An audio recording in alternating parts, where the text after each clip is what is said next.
송은주TV 시작합니다. 4월 총선이 이제 꼭 석 달 남았죠. 총선을 앞두고 새해 들어서 한동훈 열풍이 이어지고 있고 이재명 비섭 사건이 발생을 했습니다. 지지율에 관심이 쏠리지 않을 수가 없습니다.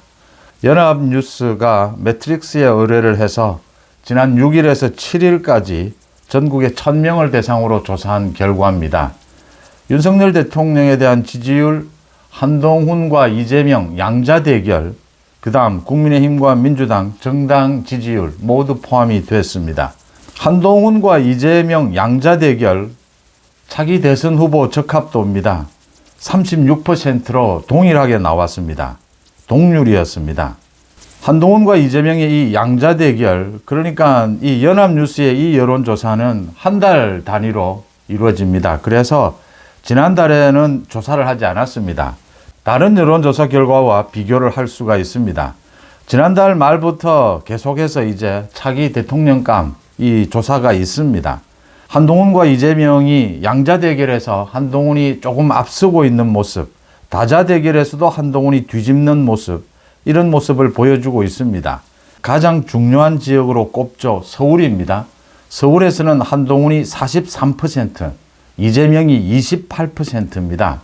무려 15%포인트 차이가 납니다. 다른 여론조사보다 차이가 더 많이 난다, 더 벌어졌다라고 하는 것입니다. 10% 이내였는데 15%포인트까지 차이가 난다라고 하는 것입니다. 또 하나 중요한 것이 있습니다. 국민의힘 지지층에서는 한동훈을 얼마나 지지하느냐? 국민의힘 지지층에서는 82%가 한동훈을 지지했습니다. 민주당에서는 76%가 이재명을 지지했습니다. 이 지지율 결집도 이 부분에서도 한동훈이 이재명을 뒤집었다라고 하는 겁니다. 다른 여론조사와 비교를 해보면 국민의힘 지지층이 한동훈으로 결집하는 것, 민주당 지지층이 이재명으로 결집하는 것, 이게 이재명이 더 높았습니다. 그동안은. 이제 이게 뒤집어져서 국민의힘 지지층에서는 압도적으로 한동훈을 지지하고 있고 이재명은 분산하고 있다라고 하는 겁니다. 민주당 지지층에서 이재명으로의 결집, 이건 분산이 되고 있다는 걸 분명하게 보여주고 있습니다. 그 다음 윤석열 대통령에 대한 지지율입니다. 35%, 한 달 전과 비교해서 2%포인트 올랐습니다.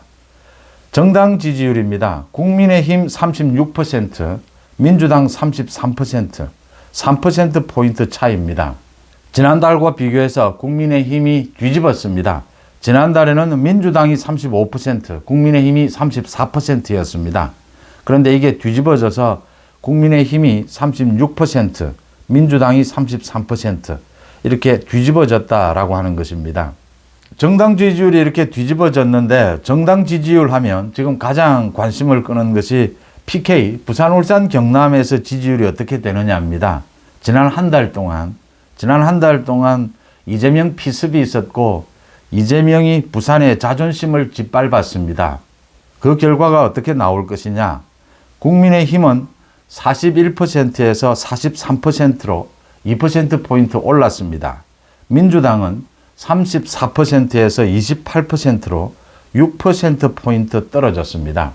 민주당이 부산에서, 부산, 울산, 경남에서 지지율이 큰 폭으로 떨어졌습니다. 그 다음 서울에서입니다. 서울에서 국민의힘 38%, 민주당은 28%, 10%포인트 차이가 납니다. 물론 인천, 경기에서는 민주당이 34%로 31%인 국민의힘을 앞섭니다. 그렇지만 서울에서, 가장 중요한 서울에서 국민의힘이 10%포인트 앞선다.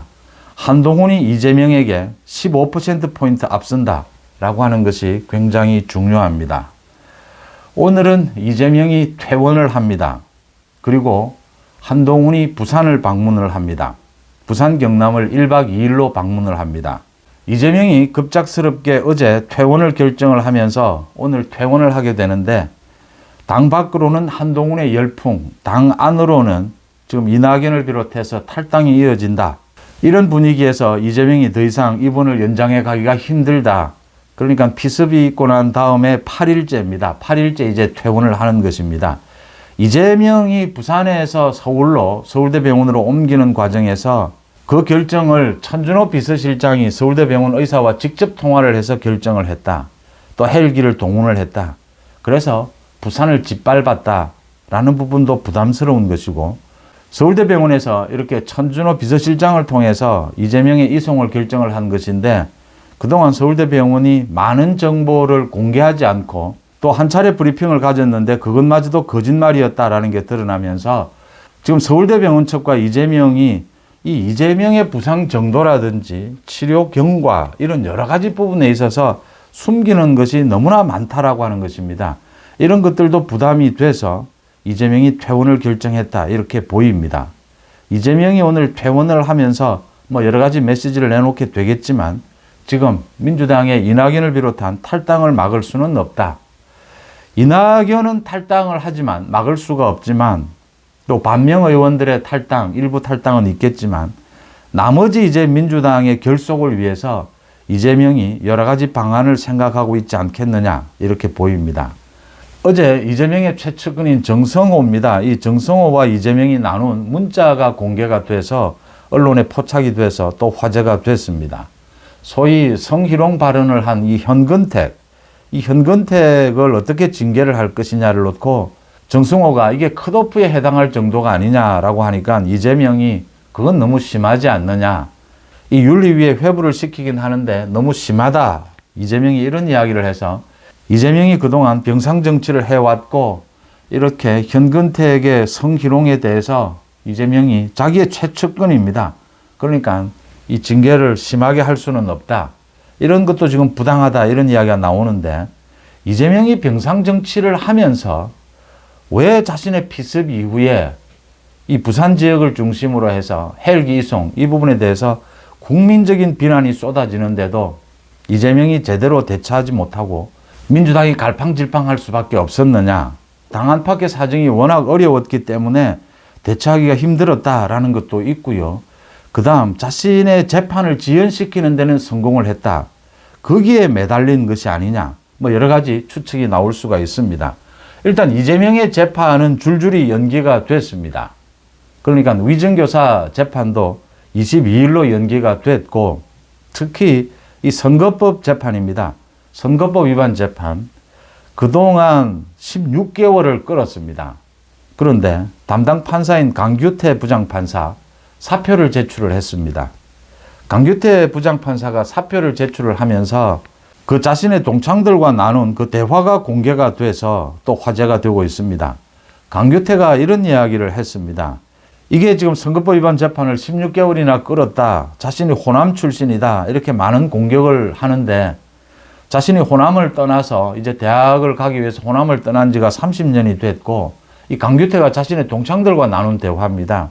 또 이번 재판에서 증인만 50명이 넘는데 어떻게 시간을 끌지 않을 수가 있겠느냐.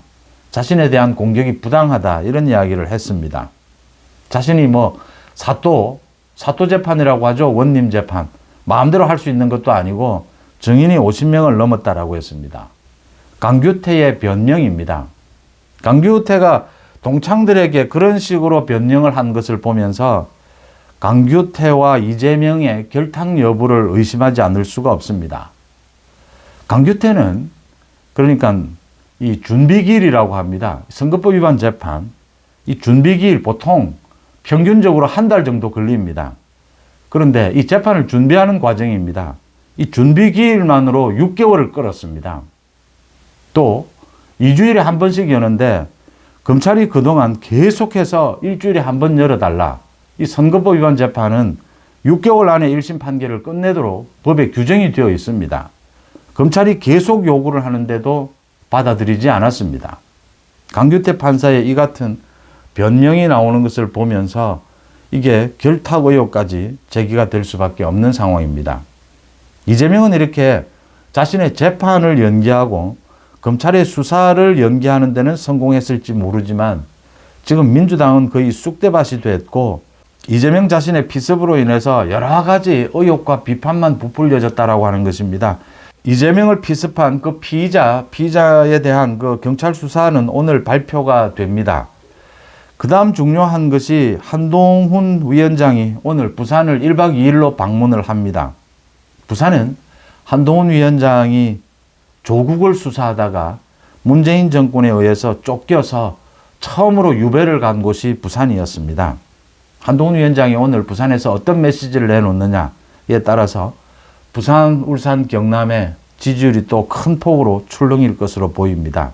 대개 한동훈 위원장이 새해 들어서 전국을 주요 지점은 전국을 한 바퀴 다 도는 셈입니다. 이제 부산을 방문하고 나면. 가장 중요하다라고 하는 서울에서 이 한동훈이 이재명을 15%포인트 앞서고 국민의힘이 민주당을 10%포인트 앞섭니다. 부산, 울산, 경남에서도 민주당의 지지율은 폭락을 하고 국민의힘 지지율은 올라가고 있습니다. 그런데 전체적으로 한동훈과 이재명의 지지율이 동률이다. 국민의힘이 민주당을 앞지르긴 했지만 크게 차이가 나지 않는다. 그 이유입니다. 그 이유는 역시 특검이었습니다. 김건희 여사에 대한 전 민주당의 집요한 공격이었습니다. 이제 이 대책으로 김건희 여사가 최근 모습을 보이지를 않고 있습니다. 윤석열 대통령의 결단이 남아있는 부분입니다. 민주당은 어차피 김건희 여사에 대한 공격, 그것밖에는 지금 남아있지 않는 상황입니다. 윤석열 대통령이 아마 김건희 여사 부분에 대해서 지금 뭐 제2부속실은 거의 준비가 다 끝났습니다. 다 부활이 되는 셈입니다. 특별감찰관은 국회에서 여야가 합의를 해야 합니다. 합의를 하면 뭐 언제든지 받아들이겠다라는 것입니다. 이번 총선 국면에서 김건희 여사를 보기는 힘들지 않겠느냐 이렇게 보입니다. 이 부분을 안고 한동훈 비대위가 전국을 돌면서 새해부터 열풍을 불러일으키고 있습니다. 뭐 부담인 것은 부담이고 또 장점을 극대화시켜 나가는 이런 전략이 필요할 때가 아닌가. 이재명과 민주당은 굉장히 흔들리고 있는 모습을 보여주고 있습니다. 오늘과 내일 민주당의 탈당이 이어질 것입니다. 이재명은 이제 남은 민주당을 추스르기 위해서 여러 가지 방안을 생각하게 될 겁니다. 아마 선거제도도 현재 준연동형을 그대로 유지하는 방법, 이게 지금 타협을 하는 방법입니다. 이런 방법을 생각하게 될 것이다. 공천에서는 여전히 이 친명들 저격 공천을 할 수밖에 없는 상황이다.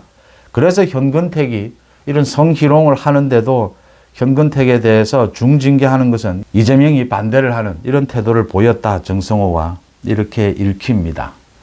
가장 지금 뭐 지지율이 많이 출렁거리는 이 예민한 지역이라고 하죠. 서울과 부산입니다. 서울과 부산에서 한동훈과 국민의힘 지지율이 큰 폭으로 오르고 있고 민주당은 폭락하고 있다. 앞으로 한동훈 비대위가 어디로 나아가야 하느냐라는 걸 선명하게 보여주고 있다. 이렇게 읽힙니다. 송은재TV 마칩니다. 고맙습니다.